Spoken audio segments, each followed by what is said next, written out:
Hello everybody and welcome again to Tehillim Treasures, where every week we'll be going through 2 chapters of Tehillim until we begin from the beginning and we end after the entire Sefer Tehillim in Mir Yeshiva. We'd like to ask you to please recognize the sponsors of this evening's shir. Number 1, Chazak. Chazak is Taka number 1. What an incredible organization. They've provided endless content of Torah and inspiration and guidance to tens, if not hundreds of thousands of Jews, especially over the last 2 years where Chazak has grown, always looking for something new, something refreshing to inspire you, to inspire me, to inspire Kollel Yisrael. They should have continued chizuk to be mechazik others. And secondly, Chickens for Shabbos. Chickens for Shabbos is exactly what it says it is, but it's even more. Chickens for Shabbos is providing chicken and so much more to melamdim, to teachers, to rabbeim and their families who need that extra little bit, to agunis, to women who are nebuch alone, who have been abandoned, and of course, to grushas, to women who are divorced. They provide for them, they take care of them, they give them an extra stipend to make sure that they have not only what to eat, but what to pay their bills with. And Baruch Hashem, their generosity has changed the lives of so many. Chickensforshabbos.com. Please try your best to support them generously. We begin with Kapitel Gimel. Kapitel Gimel is a very, very dear kapitel to so many, and so many have recited this kapitel.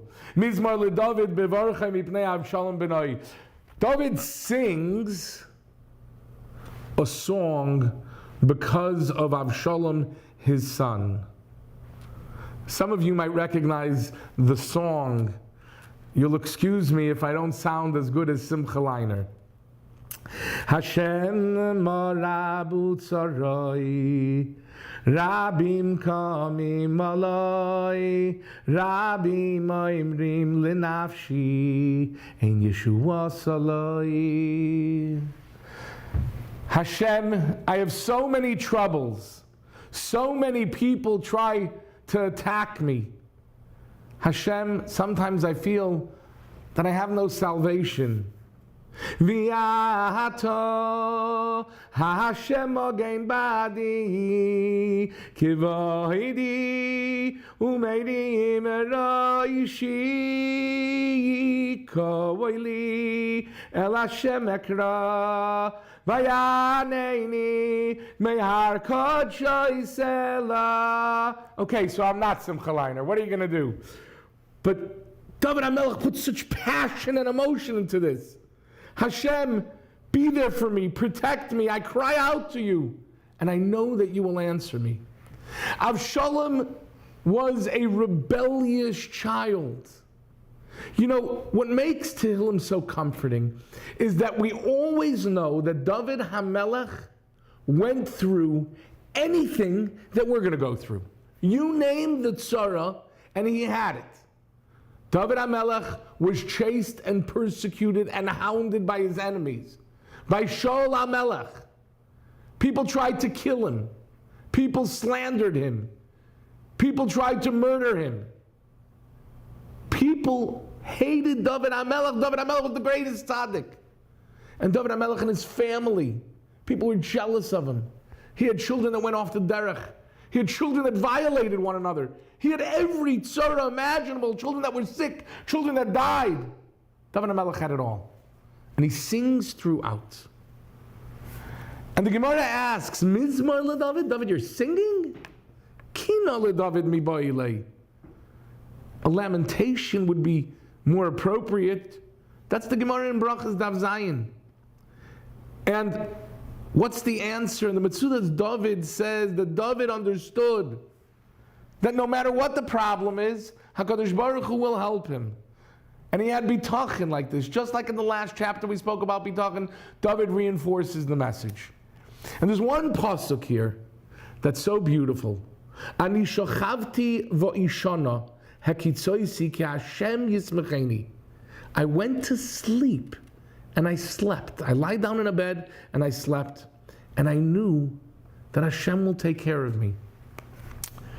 When Avram Avinu went to slaughter Yitzchak, it says, Vayashkem Avram b'boker. And the question is, Avram, you went to sleep? Yeah.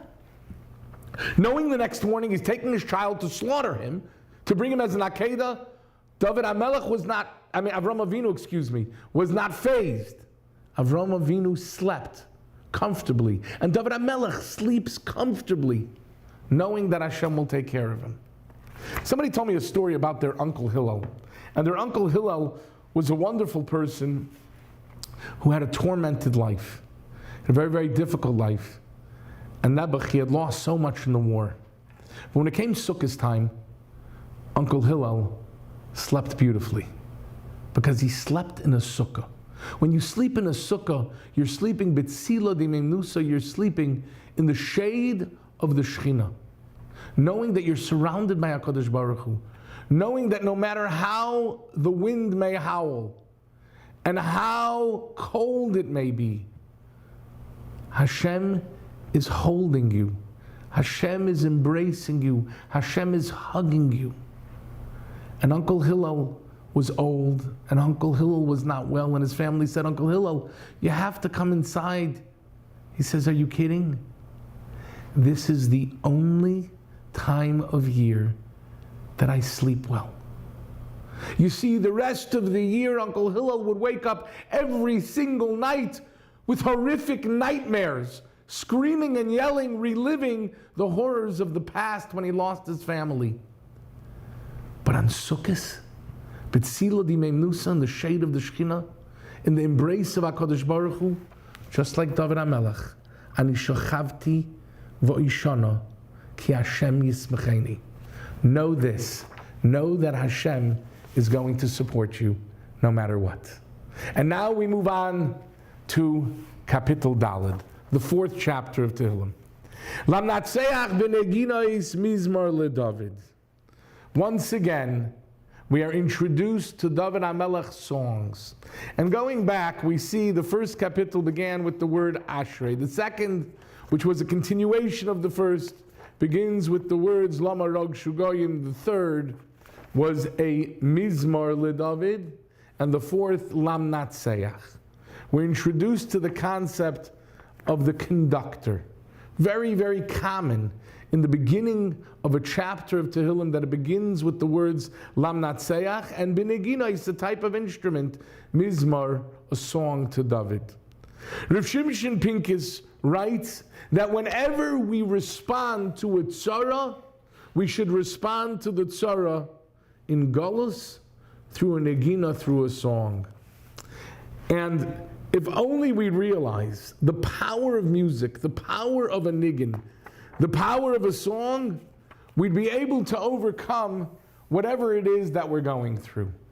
Recently, somebody shared with me something that I found to be stunning.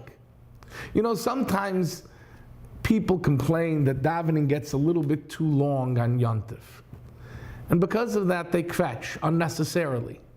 But it's common, and it happens, and we understand it's human nature. Well, in the shul of Reb Tzvi Meyer Silverberg, they had another problem. The problem was there was an earlier minyan, and then there was a later minyan. And the earlier minyan was a minyan that went into the second minyan maybe about 5 or 10 minutes worth. And because of that, they were concerned that maybe they should cut davening shorter somehow. What part of davening should they cut out? So they thought about it, and they went to Reb Tzvi Meyer Silverberg, and they said, you know, in the first minyan, we sing Hallow. We made a cheshbon. If we don't sing Hallow, we'll be able to cut davening by 5 to 7 minutes. So does the Rav agree that perhaps we should cut out that little bit, the singing of Hallow, and if we cut it out, we'll be able to end davening on time so that the next minyan can begin on time? And Reb Tzvi Meyer Silverberg looked at them, and he said, Hallel? Singt min! Hallel? You don't say Hallel, you sing Hallel. You want to cut part of davening? At the end of davening, some people have a minig that they say certain kadeshim. We'll cut those out because they're not a chiyuv, they're not an obligation. But Hallel, no. Hallel has to be sung. I find this to be stunning. One of Yehei Shmei Rabbah can destroy a decree and many, many decrees. One of Yehei Shmei Rabbah. It's the most powerful tefillah. And yet, Rabbi Tzvi Meyer understood that as important as it is to say Amen Yehei Shmei Rabbah, the song of a Jew is perhaps even more important. We live in very, very challenging times. Everybody has their own challenges. But we must remember, we must always remember, whether it's the tzaras that David HaMelech experienced through Avshalom, and many people have their own Avshalom. They have their own rebellious child. They have their own child who unfortunately has not yet seen the beauty.